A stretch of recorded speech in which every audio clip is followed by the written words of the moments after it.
គ្រប់កាយកើតកបស្របទៅតាមពីកម្មផ្ដល់ជូនជាធម្មជាតិសង្ខារពុំមានកន្លងហួសមួយរូបណាផុតចាស់ជរារួចទៅបានឡើយរូបកាយរងគ្រោះព្រោះប្រកបរោគស្រែកធ្ងោទួយសោកឈឺឥតស្រាកស្បើយរោគច្រើនប្រភេទកើតពុំលហែលហើយអោរូបកាយឲ្យឈឺគ្មានលហែ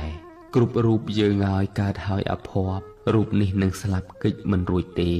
អ្នកមានអ្នកក្រខ្មៅសស្លាប់ដែរក្មេងចាស់ព្រួលប្រែមិនទៀងជីបជន់តើមាននរណាមិនប្រះនិរាសចង់រួតចង់ជិះអង្វរបេះបន់នៅតែព្រាត់បងប្អូនប្តីប្រពន្ធព្រាត់អ្នកមានគុណព្រាត់កូនសូនពីលោកីរូបនេះកើតចាស់ឈឺហើយក៏មរណាកម្មតៈតែងចាជាប់ជាកំរៃអំពើបាបជាពូជនាំភ័យបុណ្យជានិស័យផ្ដល់ផលសុខសាន្ត